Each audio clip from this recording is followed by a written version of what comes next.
Hello and welcome to our Employability Live. I'm Sam from Turnheads and I'm here with Wendy from Skills Mansion. And today we're going to talk about how to deal with a competitive environment. So we kind of thought this could be if you are employing for a job that you know is going to be really competitive to get, or if you're working in a particular business and the environment is just very kind of like competitive really, and you really want your idea to kind of get through. So my kind of initial tip, I think, would be to just do you, and kind of try not to feel the pressure from outside sources that you can't control, because you can't control it. You know, all you can do is what you can do to help yourself. There's a lot of kind of stuff out there on social media of people doing all these amazing things and showing you their best life and all the rest of it. And I think that can make anyone feel a bit inadequate. It doesn't matter how good you are. There's also obviously a lot going on in the news at the moment with, saying that there's been multiple job losses, and unemployment's going to be really high, especially for certain age groups. And then, all the statistics that come along with that. And I completely understand that, that can get on top of anyone and just kind of make you feel like crap and make you feel like it's not worth it or you're never going to be good enough and all that kind of stuff. So, yeah, I just wanted to kind of like cover that today, I think, and just try and encourage you to kind of keep perspective on it, I think. And, at the end of the day, the industry, the creative industry has always been a competitive industry to get into, because it's so great to work in, and if you are a creative person, that's what you want to do as a job. So yeah, it's always been that way, and yet people still get jobs out of it, and it's one of those things that you do really just have to keep going and keep trying and keep making those connections. Just focus on who you are, what you want to do, and where you want to be. And if you just keep going, creating your own luck by going through the motions, presenting yourself well online, talking to people, making those connections, you'll get there eventually. So yeah, that would be my first kind of point, and just kind of understand your passion, understand your worth, and just keep at it. And then I think if you're kind of working in an environment, so if you're working in a team maybe or a company, where you feel it's quite an intense environment and people are very kind of almost trying to kind of get one up on each other, and it kind of hampers your creativity in a way because you're kind of more concerned with that rather than answering the brief. I think the key is just to always remain professional and just try not to get involved in the politics, because at the end of the day, it just really doesn't matter. Again, just do you. And I think the worst thing you can probably do is almost put on a persona and almost start behaving in a way you think you need to be in that environment.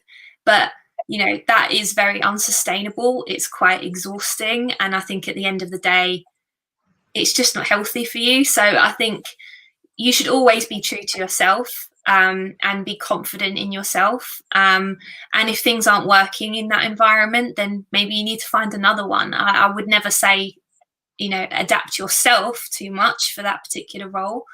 Always try and, just accept like maybe this isn't for me and move on. But yeah, don't let it get you down, and don't let it stress you out. Try and just like keep perspective on the bigger picture. Focus on what you're doing and what you can create and bring to the table.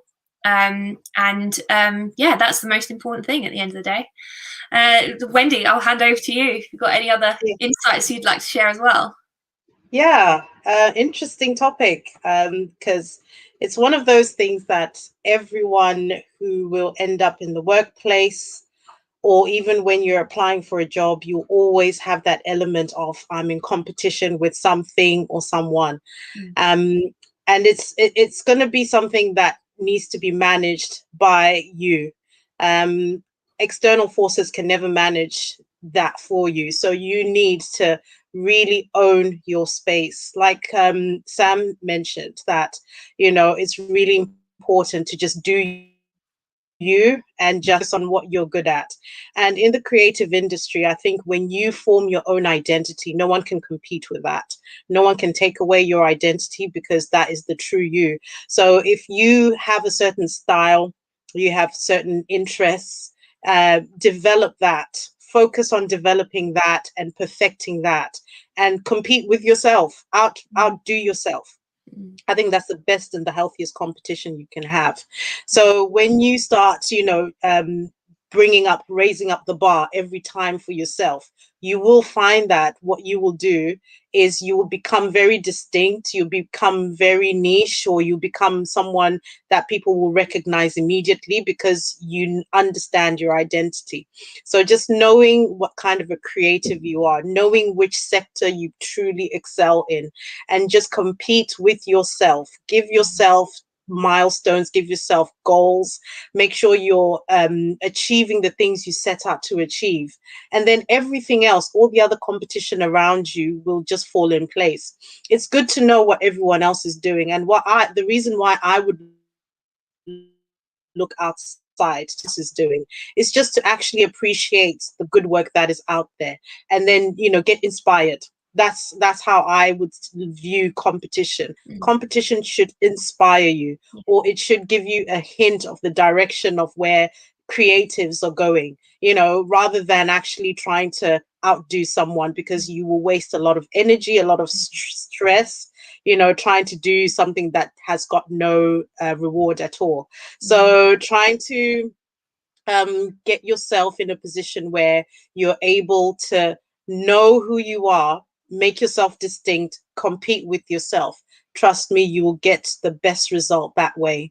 In terms of employability and getting a job, there's always competition. The labor market is very competitive right now, and everyone is trying to get onto the market, or trying to get into a particular job that you may want. The good thing about looking for work is chances are you don't know who else you're competing with. You don't have view of anyone else's CV. You may have seen a few portfolios, but you don't know who's applied. So don't even worry about that competition. Prepare, and know what you're going to say in an interview. Have your portfolio ready for someone to have a really good look and scrutinize it, and you can answer anything on there and give a really good valid reason why you've done what you've done. That's the best you can do. So competition is healthy when it's used in a healthy way, to inspire, to give direction, sometimes to even collaborate. Collaborating with your competition can make you much stronger within your industry. Even when you're working on a project within the workplace, if you collaborate with people who do something better than you, you're more likely to learn. And when you learn, you grow. And then when you grow, you become really become good and skilled at what you're doing. But not only that, you're building yourself a really strong network of people who will trust you as well in the next endeavor. So always encourage. Competition is a really good thing, but use it in a positive way. And that's what I have to say about competition within the workplace, or if you are going to go and look for work for. Sam, over to you. Yeah, no, I definitely agree. And I think that's a really good point to end on, actually, is that, healthy competition is good, and it helps you grow, and it does help you keep perspective as well. And it ultimately gets, I think, the best results for the job as well, a lot of the time, because it makes you step up, doesn't it? So yeah, I think that's a really good point to end on, really. So yeah, thanks for joining us. I hope this has been helpful. Do let us know in the comments, and again, if there is any other subject you want us to cover, do let us know, and we will see you next week. See you next week. See you later. Bye. Bye.